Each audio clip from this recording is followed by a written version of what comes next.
Good morning, good evening, good night. Welcome back, Family Caregivers, Ages and Thrivers to the Lounge of All Things with me, Dr. Lana, specialist dermatologist, where we talk about all things on living agelessly, bridging generational gaps, entrepreneurship, life itself.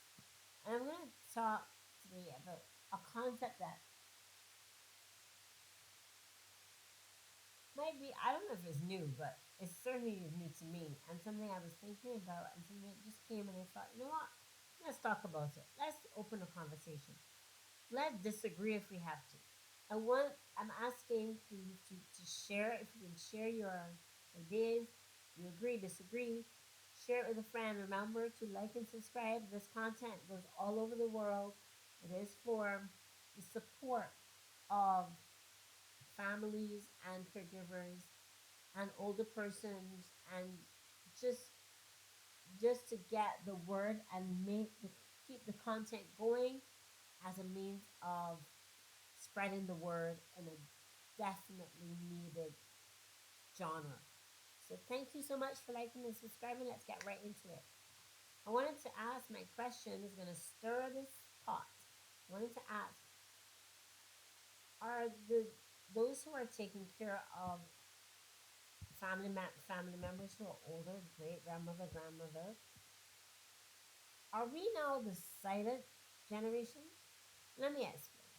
When the silent generation used to be was is generally classified as those, and my grandmother, and maybe if you're younger, a great grandmother, and they're now in your family care. They're the ones who are defined as different years vary, but generally those born between 1928 and 1945, who would have seen a lot of upheaval, who would have gone through the Great Depression, World War II. They fought, they they had a lot to do. They also had to deal with significant social change. But they became and tradition, family, conformity was the name of the game. Otherwise, you'd be iced out. Why I mention them is because have we become, as family caregivers, that silent generation? The reason I say because no matter what books and the legislation and all the things and the talk and I see us all talking as specialists in our fields, people who are highly educated, highly motivated, highly interested in the care of older persons. And suddenly, but we seem to be just talking to ourselves. We seem to be just talking to, I get the impression we're talking in just our own circles and it's not getting anywhere. And the cry personally and from family caregivers, and I know I'm not alone in this. So please share your thoughts of how you are feeling in your caregiving journey. Are you feeling supported? Are you feeling as though you have to be silent? Or are you silent? So, Gen Xers, like myself, we'll be dealing with grandmothers. Millennials are going to be having to deal with great grandmothers and grandmothers, and Gen Z, well, they're going to be dealing with a whole set more, with a whole lot less. What has happened is I've found, to my great distress, is that unlike what had happened before, where persons banded together and there were groups, they weren't the silent generation. They weren't advocating necessarily for conflict. They had enough of all that, but they now have had become silent, and that's where the term comes because they didn't say a word. They thought, you know what, conformity, traditionalism, get the job done, stay within the confines of what is safe, say nothing, and you'll be rewarded. You'll be fine. You'll be safe. We all want to be safe. But with that, the generational changes will have come upheavals. We're in economic, financial crisis that we never had before. And Gen Z, no, just for, not Gen Z, Gen X, like myself, taking care of the next, after the baby boomers, my mother's generation, that generation born between, you know, what is it, 46 and 64, they're, you're sprightly, you're aging well, but everyone is aging, and at some point somebody's gonna have to go up that ladder. So the chat task for Gen X, like myself, the later Gen Xers, the Millennials, and in the 1980s to 1996, and Gen Z have unique, the first generation to be born with all tech, really. Have we become silent? Have we become, have we hunkered down and said, you know what? No one's listening to us anyway. No one's paying attention. And families are distressed. Caregivers are financially, emotionally, mentally, and physically and psychologically burnt out. They come every day, they say the words, they don't know what else to do. And yet, there's a lot, there are books, there are self help books, there are manuals, there's everything coming out, there are TV shows, there are things you can log into, there's social media, and yet families feel as though they are by themselves.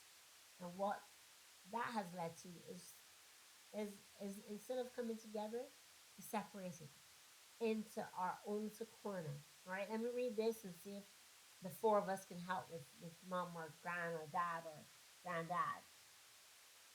That doesn't help. It does take a village to raise a child. It takes a village, a group, a cohort of persons to actually manage and help with family care, with caregiving of an older person who really should be aging in place. Even if they're in a facility, there still should be something where persons don't feel as though if I say something, it's gonna go badly, or my voice makes no difference. Do you feel as though your voice makes no difference? Sometimes it can feel that way, and truly, the more and more I hear, the more and more it seems that way.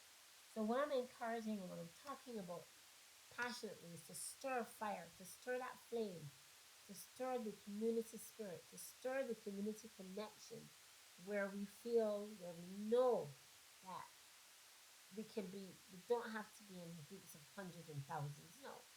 But set up in your community. It doesn't have to be formal, it doesn't have to be big, it doesn't have to be expensive. We it wasn't before. We don't want to be silent because that is affecting our mental health. Gen X, the boomers, the millennials, Gen Z, Gen Alpha, all of whom have to take care of an aging population all the time with fewer resources. So, how do we pool our knowledge, pool our frustrations, at least share what we have learned so that someone else can benefit. And here's where I'm asking you to subscribe and share with a friend. Like, send it because this information, it helps the information to grow, it helps the channel, it helps with knowledge, not just knowledge, but just practical connections so that we know so that we can help each other. We're all better together, better together. That sounds like rhetoric, but it's not. But truly, the time for rhetoric and talk and books and seminars that go nowhere, I think that's time to stop. And for caregivers, those of you who feel unseen, invisible, many who are not able to say anything and just have to hunker down and get the job done as best you can, burnt out as you are, just gather in our forum and how we used to do, get the village. Groups of families, groups of friends, you have something in common, you're taking care of a loved one.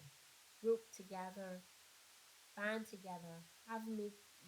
It's not a formal meeting, just meet and greet. Have a group together, a group session where you talk. We're not talking about big social reform, we're talking about not being silent, let our voices be heard, but on a wider scale where we can support each other, not feel as though we're left alone. So from my heart to yours, I'm encouraging. If there's one thing you start to do, think about it. If you disagree with what I said, fair enough. No worries. But my passion is we've got to be together. It's too separate, too many different corners, too many different sections, and they're all separate, and never the twain are meeting, and nothing's being done, and everybody's getting tired. So, what do you think? What would your suggestion be? Let me know. From my heart to yours, Dr. Anna. This is a passion project for me, and we need to stick together. So, morning, good evening, good night. Mwah. Thank you. Thank you.